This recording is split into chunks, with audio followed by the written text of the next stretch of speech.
बाबा जी की प्यारी सात संगत जी, राधा स्वामी जी। सात संगत जी, ये बात सतगुरु महाराज जी के समय की है। जब एक सत्संगी सतगुरु से कहता है कि हे सच्चे पातशाह, मैं अपनी तकदीर से बहुत परेशान हूँ। मैं जिस काम में भी हाथ डालता हूँ उसी में असफल हो जाता हूँ। मेरा वो काम बनता बनता ही बिगड़ जाता है। काम बन भी जाता है लेकिन बाद में फिर बिगड़ जाता है और हर बार मेरे साथ ऐसा ही होता है। और इसी की वजह से मेरे साथ कोई काम नहीं करना चाहता और मैं रोजाना मालिक की भजन बंदगी भी करता हूँ और उसके आगे विनती भी करता हूँ, हे मालिक मुझ पर मेहर कर, मेरे साथ जो भी हो अच्छा ही हो। लेकिन मेरे साथ हर बार ऐसा ही होता है, मुझे हर काम में असफलता ही मिलती है। तो उसकी ये बात सुनकर सतगुरु बड़े ही प्यारे तरीके से समझाते हुए कहते हैं कि मालिक अपने भक्तों के साथ कभी भी बुरा नहीं होने देता। वो तो सबके साथ अच्छा ही करता है। उसके किए गए हर कार्य में कोई राज जरूर छिपा होता है जो हमें समझ नहीं आता। हमारी बुद्धि उसे समझ ही नहीं पाती और उसे समझने के लिए मालिक की मेहर चाहिए होती है। जिस पर उसकी मेहर होती है केवल वही उसके भेद को समझ पाता है। और यहाँ पर सतगुरु से समझाने के लिए बहुत ही प्यारी साखी फरमाते हैं। सतगुरु कहते हैं कि एक गांव में एक फकीर रहते थे और जिस गांव में वो रहते थे उस गांव में पशुओं को पालने का रिवाज हुआ करता था। किसी ने अपने घर की रखवाली के लिए कुत्तों को पाल रखा था और किसी ने अपने खेतों में काम करने के लिए बैलों को पाल रखा था। तो उस गांव में सभी लोगों ने किसी न किसी जानवर को अपने काम करवाने के लिए पाल रखा था। तो वो जो फकीर उस गांव में रहते थे वो सदा ही मालिक की रजा में राजी रहते थे। तो एक दिन उस गांव के सभी कुत्ते मर जाते हैं और जब ये बात गांव वालों को पता चलती है तो वे भागे भागे उस फकीर के पास जाते हैं और कहते हैं कि हे गुरुदेव, हमारे गांव के सभी कुत्ते मर गए हैं। हमें लग रहा है कि कोई महामारी फैल गई है जिसके कारण हमारे गांव के सभी कुत्ते मर गए हैं।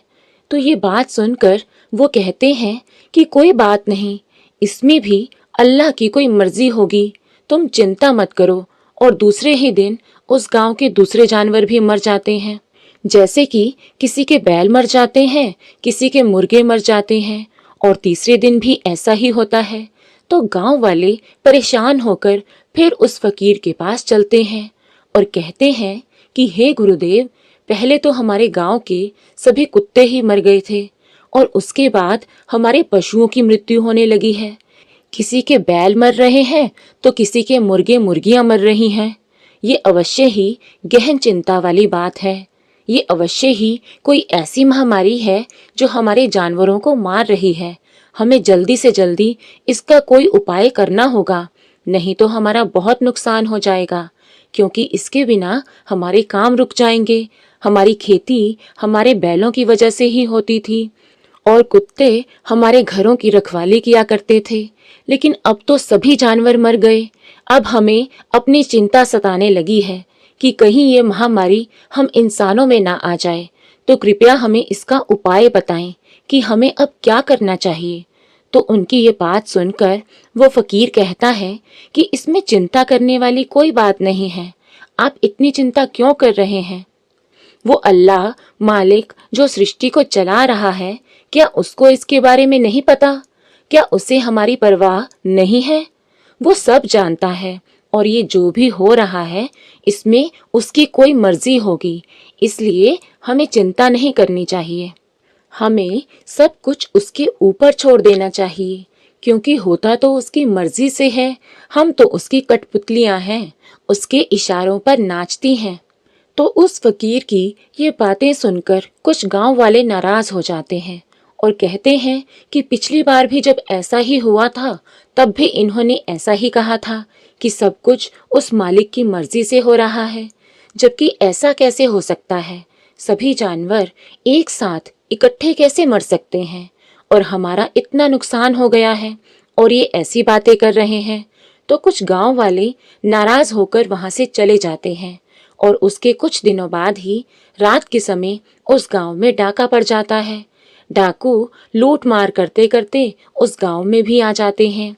रात का समय होता है, तो जब वो दूसरे गांव से लूट मार करके इस गांव में प्रवेश करते हैं और देखते हैं कि पूरा का पूरा गांव वीरान पड़ा है। यहाँ पर कोई हलचल नहीं हो रही। गांव में कोई कुत्ता दिखाई नहीं दे रहा, कोई बैल दिखाई नहीं दे रहा। तो ये सब देखकर जो डाकुओं का सरदार होता है वो कहता है कि ये गांव वीरान पड़ा है, लगता है यहाँ कोई नहीं रहता। चलो आगे बढ़ते हैं, किसी दूसरे गांव में जाकर लूट मार करते हैं। तो वो इस गांव को छोड़कर चले जाते हैं और सुबह होती है तो गांव वालों को इस बात की खबर होती है कि डाकू दूसरे गांव से लूट मार करते हुए हमारे गांव में भी आए थे, लेकिन हमारा पूरा का पूरा गांव वीरान पड़ा हुआ था, क्योंकि किसी के घर में भी कोई पालतू जानवर नहीं बचा था, जिससे कि उनको इस बात की खबर होती कि इस गांव में भी लोग रहते हैं। तो जब ये बात गांव वालों को पता चलती है तो वे भागकर उस फकीर के पांव पकड़ लेते हैं और सभी उनके पास इकट्ठे हो जाते हैं। तब वो फकीर गांव वालों को समझाता है कि हमें कभी भी अल्लाह से, मालिक से किसी भी बात की शिकायत नहीं करनी चाहिए कि वो ऐसा क्यों कर रहा है, क्योंकि वह जो भी करता है हमारे लिए अच्छा ही करता है। अगर वो हमें मार भी डालता तो उसमें भी हमारी अच्छाई ही छिपी होती। वह मालिक हमें इसलिए मृत्यु नहीं देता कि हमारा समय इस संसार में पूरा हुआ, वह हमें इसलिए मृत्यु देता है कि उस समय हमारा मर जाना ही हमारे लिए अच्छा होता है, इसलिए वो हमें मृत्यु देता है।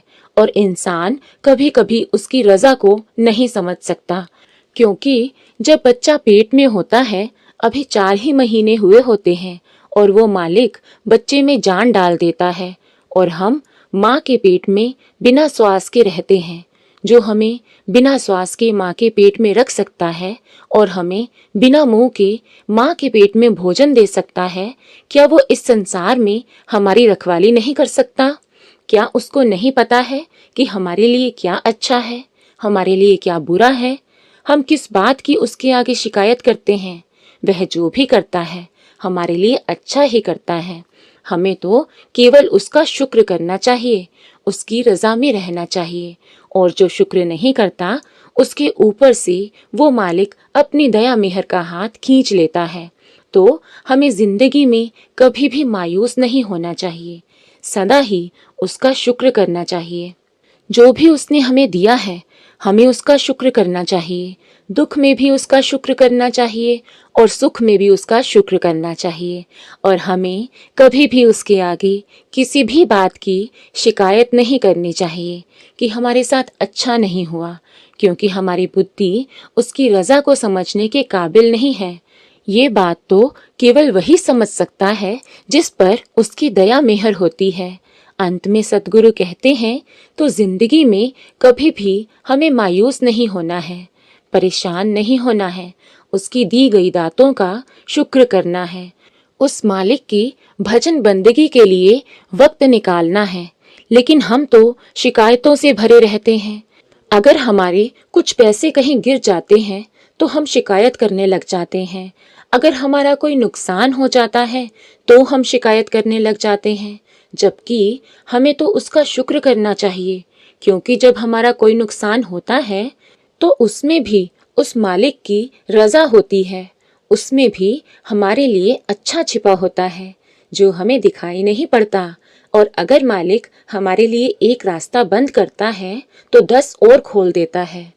प्यारी साध संगत जी, अगर आपको साखियाँ सुनना अच्छा लगता है तो कृपया हमारे चैनल को सब्सक्राइब करें जी। राधा स्वामी जी।